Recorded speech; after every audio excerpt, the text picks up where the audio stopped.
आज हम लोग डिस्कस करेंगे इलेक्ट्रिक पोटेंशियल के बारे में। इलेक्ट्रिक पोटेंशियल क्या होता है पहले ये समझेंगे, फिर डिस्कस करेंगे कि पॉइंट चार्ज की वजह से कितनी पोटेंशियल होगा, फिर डाइपोल का क्या पोटेंशियल होगा, कंटिन्यूअस चार्ज डिस्ट्रीब्यूशन का क्या पोटेंशियल होगा। तो डिफरेंट केसेस में हम लोग पोटेंशियल्स को देखेंगे, बट पहले ये डिस्कस करते हैं कि पोटेंशियल्स क्या होता है। पोटेंशियल्स को डिस्कस करने से पहले हम लोग ये समझें इलेक्ट्रिक फील्ड के बारे में। तो आप जानते हो कि कोई भी अगर एक चार्ज यहाँ लेते हैं, मान लीजिए कि एक चार्ज है, ये प्लस क्यू चार्ज है, इस चार्ज को हम सोर्स चार्ज कर रहे हैं। ये चार्ज अपने चारों तरफ एक इलेक्ट्रिक फील्ड क्रिएट करेगा। मान लीजिए कि ये इसका फील्ड यहाँ तक है, इस तरीके से फील्ड है। अब इस फील्ड के बाहर में जो पॉइंट्स हैं वो सारे पॉइंट्स इन्फिनिटी कहलाते हैं। जैसे ये सारा जो बाहर सब देख रहे हो, ये सब के सब क्या है, इन्फिनिटी इन्फिनिटी। अब अगर यहाँ एक कोई टेस्ट चार्ज इसके फील्ड में हम ला के रखते हैं, ये टेस्ट चार्ज क्यू नॉट, ध्यान देना दो चार्जेस यहाँ पे लिखा गया है। ये चार्ज आपका हो गया सोर्स चार्ज जो फील्ड क्रिएट किया गया है, सोर्स चार्ज। और ये जो चार्ज है इसको हम लोग कहते हैं बेस चार्ज। ये चार्ज बहुत ही स्मॉल होता है और ये ऑलवेज पॉजिटिव होता है। तो देखिए ये जो सोर्स चार्ज है इस टेस्ट चार्ज पे फोर्स लगाएगा, बल्कि आप ये कह सकते हो कि ये सोर्स चार्ज टेस्ट चार्ज को रिपेल करेगा। तो सोर्स चार्ज के कारण टेस्ट चार्ज पर एक फोर्स, इलेक्ट्रिक फोर्स यहाँ पर लग रहा है। अब हम चाहते हैं कि ये जो टेस्ट चार्ज है, मान लीजिए कि ये O है, ये चार्ज A पर रखी हुई है। अब इस टेस्ट चार्ज को हम सोर्स चार्ज की तरफ लाना चाहते हैं, इसको डिस्प्लेस करना चाहते हैं, मूव करना चाहते हैं। तो इसको इधर लाने के लिए एक एक्सटर्नल फोर्स की रिक्वायरमेंट होगी, ये वाली फोर्स होगी, एक एक्सटर्नल। इस फोर्स के बिना हम इस टेस्ट चार्ज को सोर्स चार्ज की तरफ नहीं लेके जा पाएंगे। अब ये जो एक्सटर्नल फोर्स है, अगर इलेक्ट्रिक फोर्स से छोटा होगा तो ये टेस्ट चार्ज हमेशा सोर्स चार्ज से दूर चला जाएगा। अब बाकी दो केसेस में हम देखें तो ये जो एक्सटर्नल फोर्सेस है, अगर ये एक्सटर्नल फोर्स इलेक्ट्रिक फोर्स से बड़ा है तो उस केस में चार्ज जो है वो सोर्स चार्ज की तरफ तो जाएगा, बट यहाँ पर एक्सेलरेट होगा और एक्सेलरेशन के कारण इस टेस्ट चार्ज की जो वेलोसिटी है वो इंक्रीज हो जाएगा, जिसके कारण उसकी काइनेटिक एनर्जी भी इंक्रीज होगा। अब एक केस ऐसा बनता है जहां पर ये जो एक्सटर्नल फोर्स है, ये एक्सटर्नल फोर्स अगर इलेक्ट्रिक फोर्स के बराबर होगा तो उस केस में टेस्ट चार्ज पर लगने वाला नेट फोर्स 0 होगा और ये बॉडी बिना एक्सेलरेट किए हुए हम इस चार्ज को लेके जा सकते हैं। तो हमारा मकसद ये है कि जो टेस्ट चार्ज है उसको सोर्स चार्ज की तरफ लेके जाना चाहते हैं, और ऐसा करने के लिए हमको एक्सटर्नल फोर्स की रिक्वायरमेंट होगी जिसकी मैग्नीट्यूड हम चाहते हैं कि इलेक्ट्रिक फोर्स के बराबर हो, ताकि इस पर नेट फोर्स 0 हो जाए और इसकी स्पीड में कोई चेंजेस ना हो, उसकी काइनेटिक एनर्जी चेंज ना हो।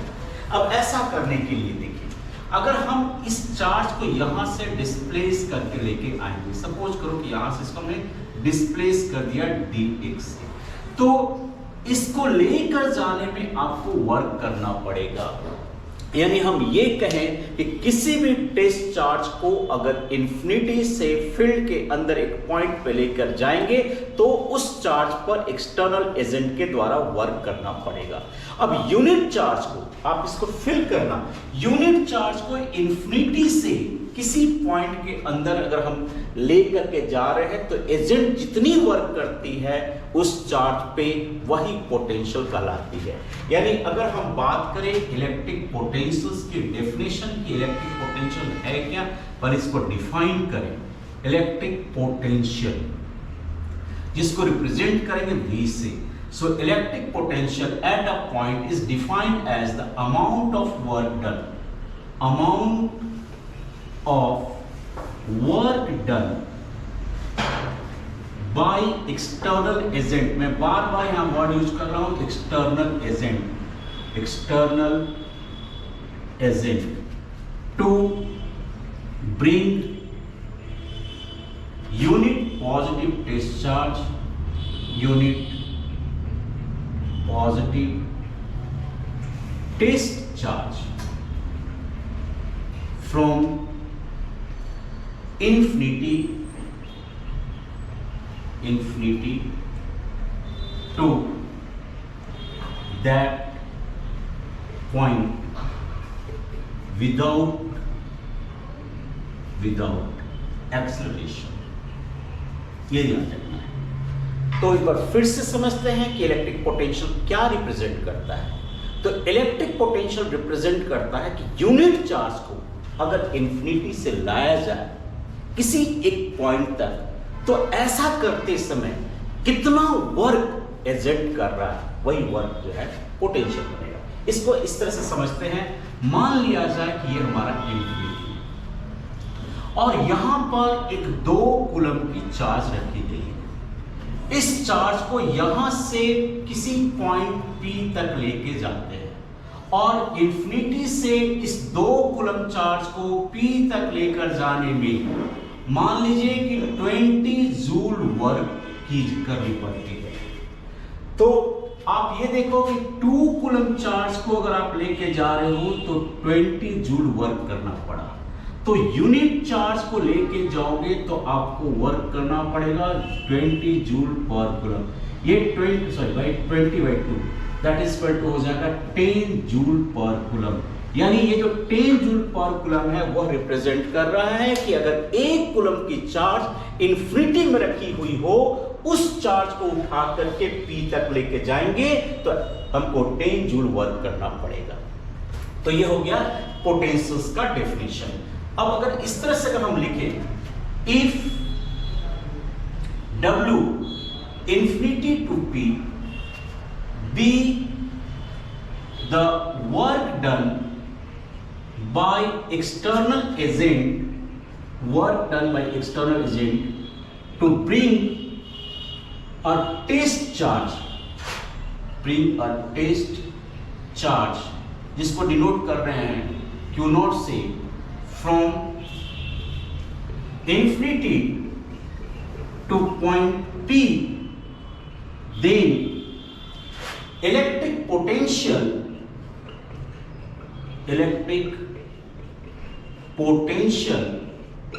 at point P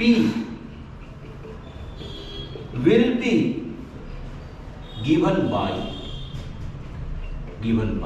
तो पोटेंशियल निकाल रहे हो और आप पोटेंशियल में निकालो P पे, सो P की पोटेंशियल होगा work done from infinity to P divided by test charge.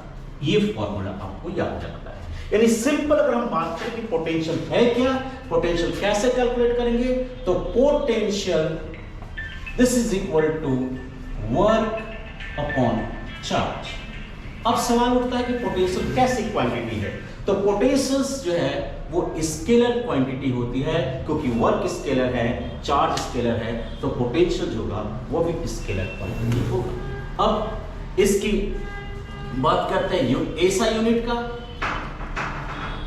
तो पोटेंशियल जैसा आप देख रहे हो कि ये वर्क बाय चार्ज है, वर्क का यूनिट होगा जूल, चार्ज का यूनिट कूलम, तो जूल पर कूलम और जूल पर कूलम वोल्ट हो गया, जिसको सिंपलीफाई से लिखेंगे। अब डायमेंशंस, ये डायमेंशंस याद कर लेंगे, आगे भी काम आएगा आपको। डायमेंशंस जो होता है, देखिए वर्क का डायमेंशन हो गया ml2 T⁻², चार्ज का डायमेंशन होता है 80, तो यहां हो जाएगा ml2 T⁻³ A⁻1।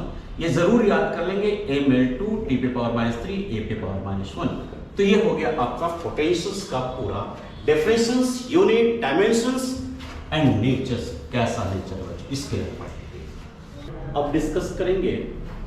Electric potential due to a point charge, point charge के कारण कितनी पोटेंशियल होगा।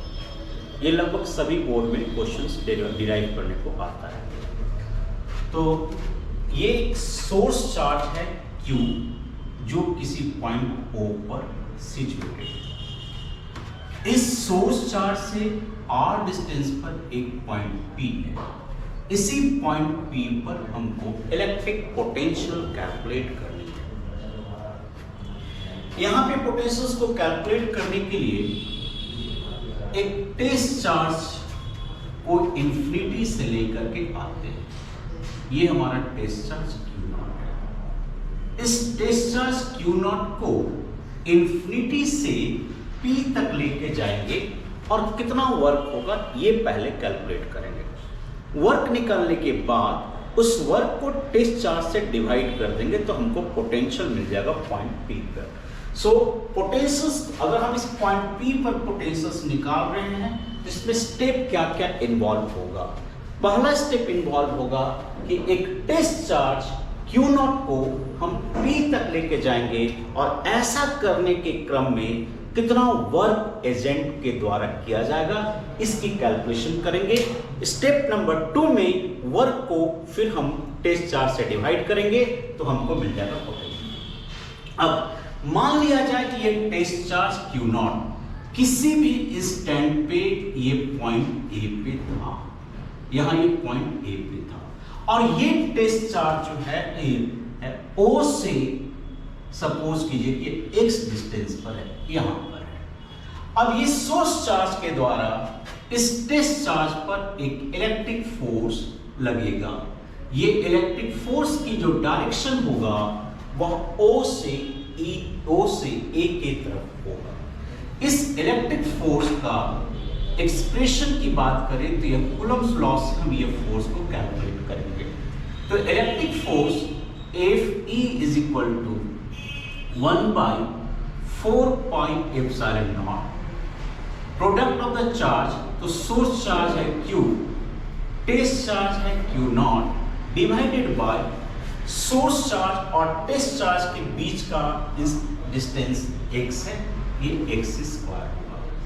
अब इस टेस्ट चार्ज को क्योंकि हमको बिना एक्सलेरेट किए हुए लेके जाना है तो इस टेस्ट चार्ज पर नेट फोर्स 0 होना चाहिए। इसके लिए यहां एक एक्सटर्नल फोर्स अप्लाई करेंगे और यह एक्सटर्नल फोर्स की जो डायरेक्शन होगा वो इलेक्ट्रिक फोर्स के जस्ट अपोजिट होगा और इसकी मैग्नीट्यूड इस फोर्स के बराबर होगा। यानी ये वाली फोर्स हमेशा इसी फोर्स के बराबर होगा। अब हम करेंगे इस टेस्ट चार्ज को A से B की ओर डिस्प्लेस करेंगे, एक स्मॉल डिस्टेंस dx से डिस्प्लेस करेंगे।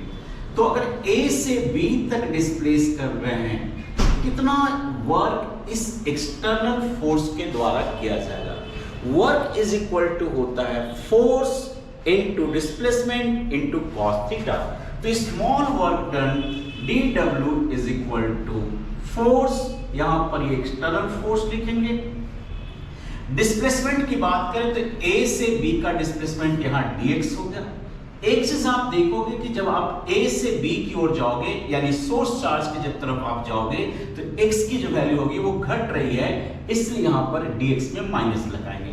अब बात करते हैं एंगल का। तो जो एक्सटर्नल फोर्स है वो भी लेफ्ट साइड में लग रहा है, डिस्प्लेसमेंट वो भी लेफ्ट साइड में है, तो दोनों के बीच का एंगल 0 डिग्री होगा, यहां पर cos 0 हो गया। अब dW is equal to external force की वैल्यू इलेक्ट्रिक फोर्स के बराबर होगा, तो यहां पे पुट करेंगे 1/4 pi epsilon naught Q0 by x square minus dx cos 0 का वैल्यू 1 हो गया। So dW is equal to 1/4 pi epsilon naught Q0 x square dx और इस माइनस को यहां लाएंगे। तो ये वर्क निकला कि A से B तक ले जाने में कितना वर्क कर रहा है। अब हम लोग डिस्कस करते हैं कि इंफिनिटी से अगर P तक लेके जाना होगा तो क्या करना होगा। इसके लिए हम इस वर्क को इंटीग्रेट कर लेंगे। सो टोटल वर्क अगर हम लेके जा रहे हैं इंफिनिटी से P तक तो इसके लिए हमको इंटीग्रेशन करना होगा और इंटीग्रेशन का फॉर्मूला होगा value 1/4 pi epsilon naught Q0 x square dx minus यहां पर 1/4 पाई एप्सिलॉन नॉट ये कांस्टेंट है, ये दोनों चार्ज की वैल्यू भी कांस्टेंट है, बट x जो कि दोनों चार्ज के बीच का डिस्टेंस है ये लगातार घटते चला जाएगा। जैसे जैसे सोर्स चार्ज टेस्ट चार्ज के करीब आएगा x की वैल्यू कम होगा। अब यहां पर x की अगर हम लिमिट की पार्ट पुट करें तो initially test charge infinite distance पर है, फाइनली ये टेस्ट चार्ज उठ के P पे जाएगा, जब P पे चला जाएगा तो दोनों के बीच का डिस्टेंस R होगा, तो यहाँ पे जो लिमिट आएगा वो इन्फिनिटी टू R आएगा। अब इंटीग्रेशन करेंगे तो minus Q not by 4 pi epsilon not integration यहां पे हो गया 1 बाई एक्स स्क्वायर, उसको लिख सकते हो x पे power minus 2 dx infinity to r। अब minus Q naught 4 pi epsilon naught, इसका इंटीग्रेशन x पे power minus 2 plus 1 infinity to r।